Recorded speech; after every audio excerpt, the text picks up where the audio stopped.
Маңызды дүниелер уақытлы қолда болу керек. Мысалы, ертең, тез, бір күн ішінде жеткізіп беретін маркетплейс. Ертең көріскенше. Жатарда ойлайм, тұрғанда ойлайм, орныма қоймайды, обал ойлар ай, орындамай қоймайм, орындамай қоймайм, Жатарда ойлайм, тұрғанда ойлайм, орныма қоймайды, обал ойлар ай, орындамай қоймайм, орындамай қоймайм,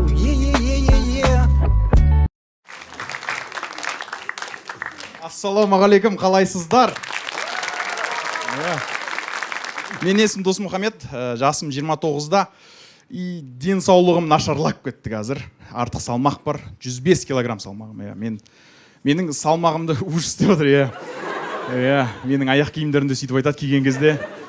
105 килограмм. Менің салмағымды өлшеу үшін қазір арнайы өлшем бірлік бар. Центнермен өлшенеді салмағым. Салмағым центнермен, бойым дециметрмен. Температура өткенде фаренгейтпен температура дейдем. Негізі мен бұндай салмақ болмаған 100 килограммнан асып кеттім қазір. Негізі 85 килограмм менің салмағым, оптималды салмағым. Алдарыңызда негізі соскам мен. Алдарыңызда негізі сымбатты жігіт тұр, бір екі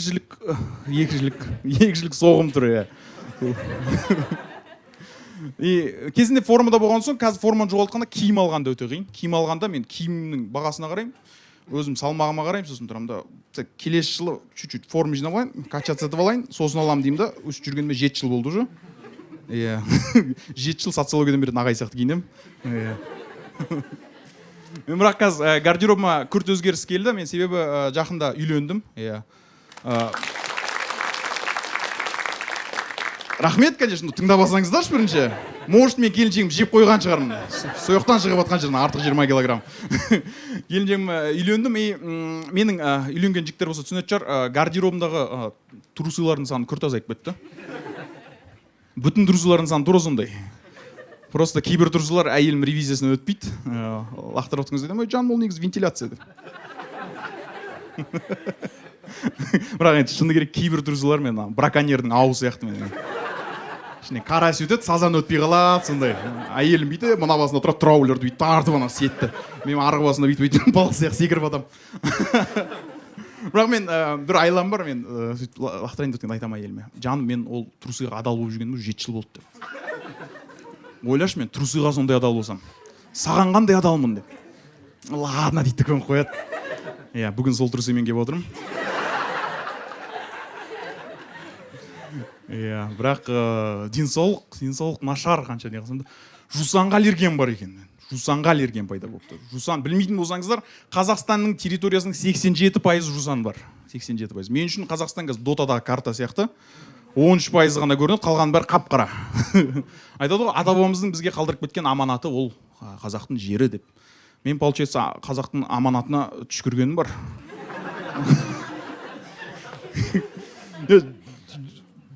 Вообще, ұят, ата-бабамнан ұят ана аллергиям үшін. Потому что жусан деген Қазақстанның символы.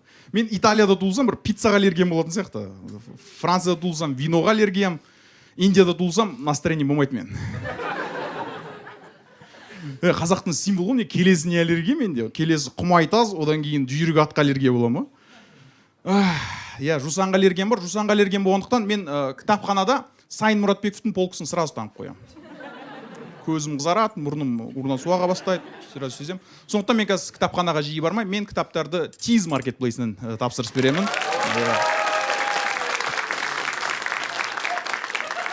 Тиз, бір күнде тегін жеткізу. Сосын мен дарынды адамдарды жақсы көремін. Дарынды, таланты бар адамдар. Жақында бір сондай адамды көшеден көріп қалдым. Ана кісінің таланты ұзақ кекіреді екен. Ұзақ, 30 метр жиықтан көріп қалдым, бейт маған қарай келгенше 27 секунд бойы кекірді ана кісі. Мощный кекірік ана. Ойладым бір кезден уже кекірік таусылып шен шек қарын шыға бастай ма деп. Андай мощный кекірік 112-ден грозовой предупреждение келу керек ана кекіріктің алдында.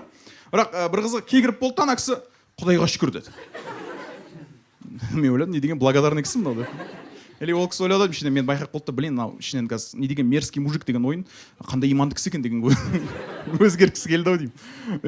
Ойлаймын да, енді Құдай тағала жаратады ғой адамдарды. Адам жаратқан кезде дарын береді. Мен ойлаймын да, бір адамдарға бүйтеді да, сен 27 жасыңа келгенде $2 миллион табасың дейді, бүйтіп жібереді. Екіншісі айтады, сен 2 метрлік қап-қара жігіт болсың, NBA-де ойнайсың дейді, жібереді бүйтіп дарын. Ал сен дейді 27 секундтық кекірік, бірақ бір условиямен. Кекірген сайын мені еске алып отыр деді. Мен қазір денсаулығым нашар, жаяу көп жүре алмаймын, таксиге көп отырамын. Жақында таксиге оттым, и таксиге отсам, аудиокнига ойнап тұр екен, Абай жолы. Ойладым, о, кайф, баратын жермейдін, Абай жолын тыңдап жетіп аламын деп. Бірақ бір мәселе болды, тура сондай громкостьта Яндекс навигатор ойнап тұрды. Барғанша Базаралы шөженің көзіне қарап тұрды да, через 300 метров поверните налево, деді. На перекрестке имеются камеры видеофиксации дегенде естіген Құнанбай аттардың шабысын тежеді. Соңында Абайдың інісі Мағауияға 5 жыл қойып кеттім. Қазақ әдебиетін жақсы көретін адамдар бар ма? Мен де жақсы көремін, бірақ кейбір түсінбейтін нәрселер бар. Мысалы, кітапты ашасың бірінші бетін. Осылайша тобықтыға күннің алғашқы сәулелері әрбір молекуласына өзінің жылуын бере жатыр. Хорошо, ладно. Үшінші бетті ашам. Осылайша әрбір су, әрбір жел өзінің орнын табады. Так, жетінші бетті ашам. Хорошо, жетінші бетке келдік. Тобықтың табиғаты әдемі екен, бірақ сюжет жылжи ма, жылжымай ма? Сосын тағы бір біздің әдебиетте түсінбейтін нәрсе, қазақтың әдебиетінде кейіпкерлердің бәрі кітаптың соңынан өліп қалады ғой. Еще бір андай пафосын өлім емес қой, бір Игра престоловтағыдай андай дракон өртеп жіберді, поединіктен өлді емес. Қазақтың әдебиетіндегі өлімдердің бәрі андай сорлы өлімдер ғой. Арбадан құлап қалды, қарны ашып өліп қалды, жарасы жазылмай қалды, сонымен бақилық болып кетті деген. Сондықтан мен қазақтың кітаптарын оқып отқан кезде кейбір кезде кейбір кейіпкерлерді қабылдай алмаймын да, сен мен намысым олай тиюші болма деген. Базар жоқ, сен болашақ труп үшін өте амбициозно сөйлейді екенсің де. Кітап оқимын, себебі қазір бір хоббим бар еді, оған жол жоқ, стористі отыру қиын маған. Себебі мен жасым 29-да, мен стористаға көп подписка, өзімен жасты бірге оқыған қыздар, и олар мынандай жартысы хиджаб кеткіз, жартысы стрип-пластикаға барады. И сторис көру маған невозможно ана жерде бүйтіп. Менің өмірімде ешқашан халал мен харам олай жақын болмаған мынандай. Мына халал, мына харам мына жерде. Мына жерде жұма мүбарак, мына жерде жұма мүбарак бейба болып жатады. Мынау иманымды оятып жатады, мынау нәпсімді оятып жатады. Сосын менің қатарластарымның тағы замандас қыздардың бір несі пайда болды қазір. Психологпын дейді. Психологпын деген қыздар көп шықты. Помогу тебе раскрыть себя. Мадина өзіңе көмектесіп аш бірінші. Балалық травмалармен жұмыс істейміз деді. Мадина, мен сен мектепте анау актовый залда пакеттен көйлек киіп дефиле жасағанды көрдім ғой. Соны не істейміз? Одан мен айтамын, Мадина, сен вообще инженерсің ғой, бірге оқыдық қой. Қалында психолог деп айтамын. И мен солай сұраған кезде барлығы бірдей жауап береді, айтады. Досмұхамед, сен түсінбейсің. Мен психологқа соншалықты көп бардым. Мен өзім психологпын. Хорошо, что жігіттер ондай логика қолданбайды. Досмұхамед, мен боди массажға соншалықты көп бардым. Жазылсайды. Ер балалардың логикасы басқаша. Біз ер адамдар біз армандаймыз, біз арман қуамыз. Мен залда ер адамдар бар ғой, түсінетін шығар. Мен мысалы жасым 30-ға келіп қалды, бірақ мен бір арманым бар, әлі жібермейтін. Мен әлі күнге дейін футболисттер поле қапшағатын шигол болады деген арманымды жібермеймін. Әлі бар арманым бар сондай. Күнде таңертең телефонды тексеремін, шақыру келген жоқ. Менің арманымда өйстіп тұрамын мен Стэнфорд Бриджда.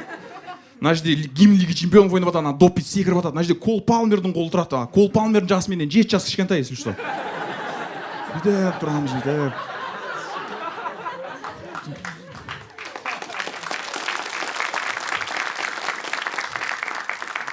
Деп Кол Палмер. Мен тұрамын, Кол Палмер тұрады, мына жерде аутист балалар былай. Арманымыз. Мен армандарымды аутист балалармен құшақтасып тұрамын осылай. Армандарым бар, жібермеймін, бірақ жасым енді 30-ға кеп қалды ғой. 30-ға кеп қалды. Белгілері бар, кейбір белгілері уже байқаймын. Кейбір кезде рюкзакқа қарап тұрамын да, рюкзак емес, пакетке салайын ба деген ойлар тұрады. Или YouTube'та бытовой техниканың рекламасы шықса, пропустить баспаймын мен. Аяғына дейін көремін қандай насадка бар екен. жасым келген дағы бір белгісі мәнді түстер көре бастадым кез. Інілеріме жиі звондап тұрмын, ал Ұлықбек, қалайсың, мен сені түсімде көрдім деп. Абайлап жүр, қарашы деп. Жақында сондай мәнді түс көрдім, кішкене мұңдылау енді. Түсімде қап-қараң бөлме, и былай свет түсіп тұрды, и мен түстерім әдемі анда, Кендрик Ламардың клиптары сияқты. Мен түстерім Кендрик Ламардың режиссер түсіреді ғой, и ортасында бір қария кісі өтті. И қария кісі бүйтіп басын төмен түсіріп тұрды да, балам, сен адасып жүрген сияқтысың деді. Мен шошып кеттім, ішіммен мұздай тер бұрқ ете қалды арқамнан. Қария, ақсақал, дұрыс жолға қалай шыға аламын деп едім, үндемей тұрды. Через 300 метров поверни налево деді. Менде осымен бітті, барлықтарыңызға рахмет. Сау болыңыздар.